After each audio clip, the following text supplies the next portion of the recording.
everyone, I'm Gweakles, and today I'll be reviewing some Puroma watercolor brushes.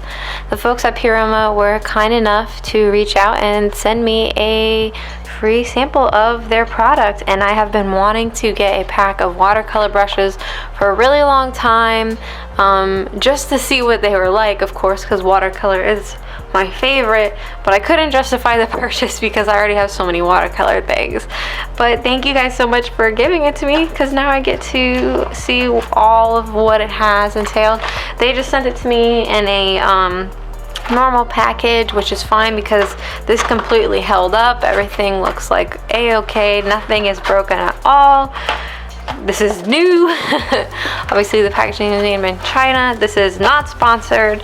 They just gave me their 20 color watercolor brush set. It says long lasting, durable, but yeah, this can be 20 bright vibrant colors, non-toxic and odorless, water-based ink, washes from skin and clothing with soap and water, and it also says suit to coloring, drawing, lettering, and card making. I've seen plenty of people use watercolor brushes with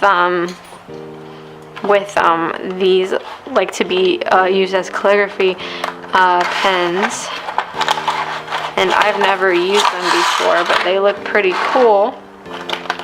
And it also looks like that they gave me a watercolor brush pen to fill up and use.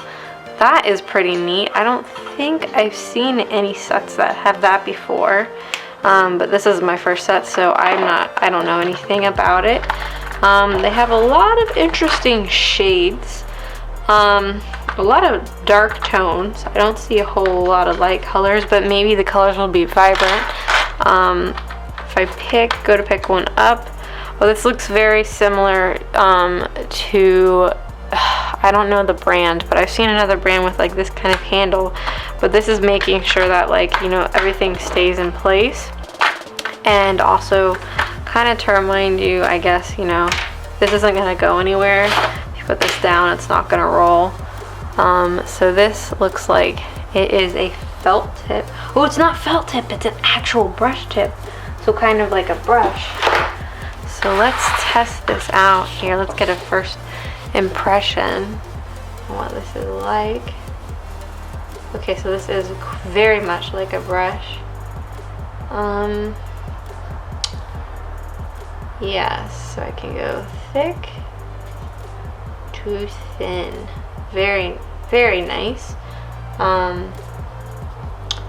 And I like that color. It seems very vibrant, and I'm not going to add water yet to it. I'll speed that up. The only thing that's a little bit concerning to me is the let's see if we can focus this in now, is the tip. The bristles are spread a little bit, but again, so is a brush. But if this is naturally wet all the time and there's ink coming out of it, then I would want it to, I don't know. I'm not going to judge anything yet until I test them out. This looks just like any other water brush marker. I'll just use normal watercolor brushes because I prefer those, and I'm still using how to work my way around these. But I'm going to make a test sketch and we can see what we can do with these. Okay, so to start out, I sketched a skeleton rocker dude, and some of you may have seen him before. He's very old, but I wanted to maybe try and draw him again. I wanted to for some time. But my first approach was to just kind of draw with the markers and then add some water to see what happened. And obviously they're very pigmented and they reacted well to the water, most of the spots. I noticed that some spots aren't as consistent with reacting to the water as others, and I don't know if it's like how much pigment comes out of the marker at or brush pen marker at the same time, you know. But for this part, I just decided to try, you know, just laying in a little bit of you know, of the marker and or the brush, and just trying to get out some of the pigment by adding water. So that's what I'm doing here. And then, so I kind of followed my line art, and then I'm trying to like pull it out and see if you know like how that works. And then here I try to directly pull the pigment from the pen, and as you can see right there, I just showed you, it doesn't really work. It starts like drying up. So it does work best when you can't really pull as you would like a watercolor pencil. You can't really pull it. The pigment is flowing best when you're actually drawing with it. So then I went back over it, and the good thing about it is you can obviously layer with these, and they do layer pretty well.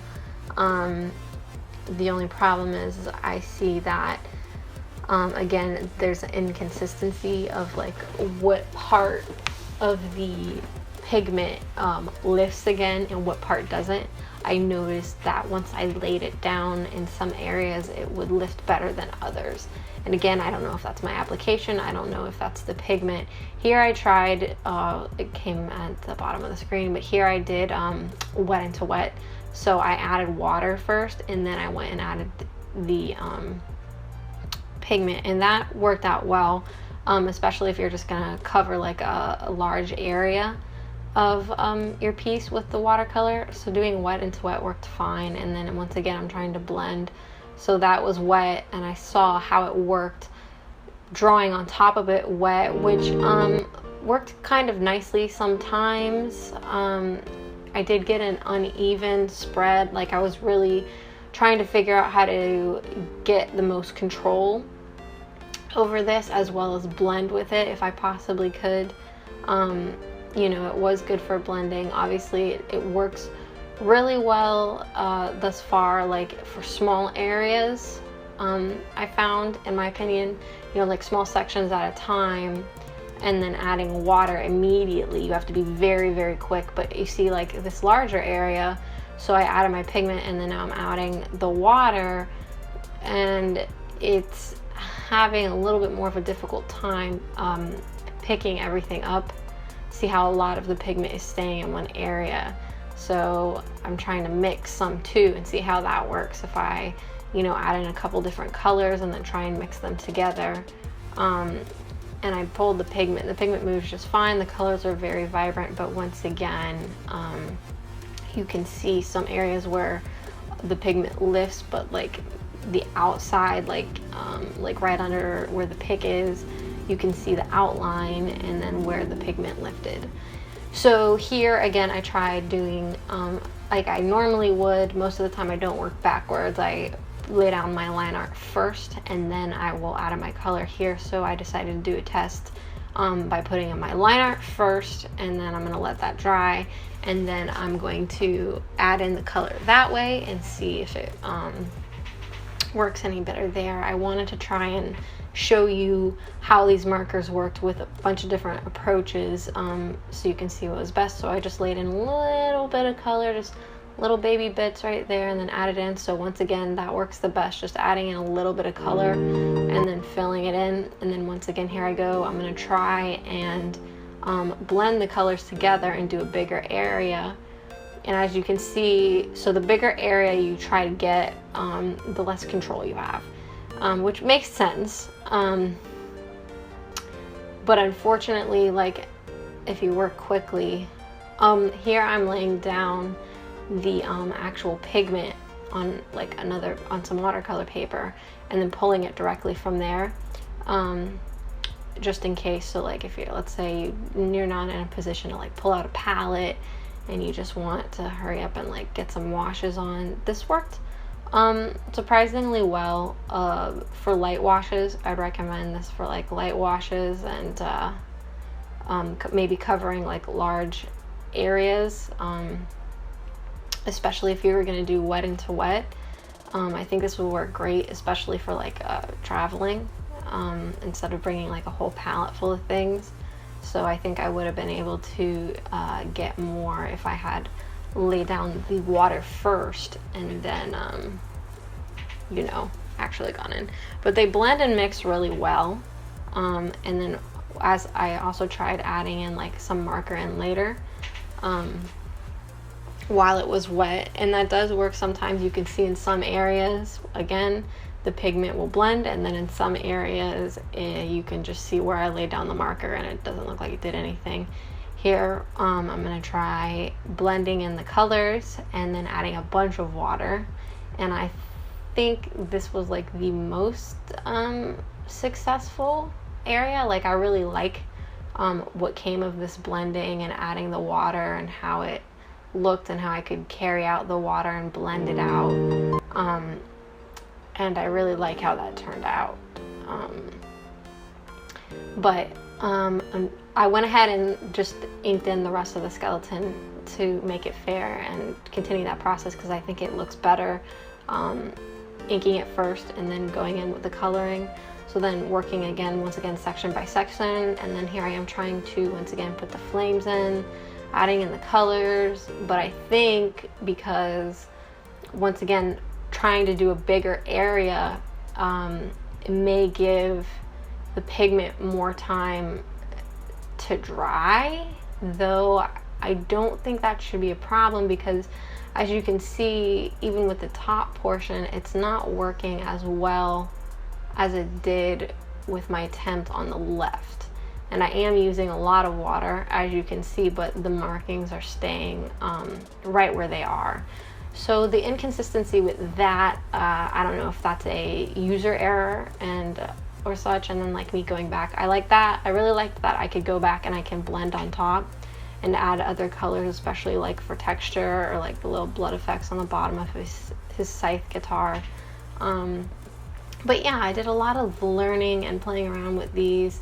They're definitely worth something to play with, or if you are short, you know, stacked for supplies and you're traveling and you can't carry a palette, I think they work well in small areas and for laying down large washes.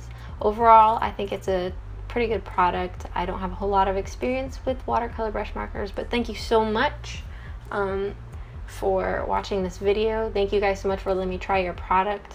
I hope you enjoyed it. I hope this was helpful. Leave me a comment, like, or subscribe if you enjoyed this video, and I will see you guys next time. Bye-bye.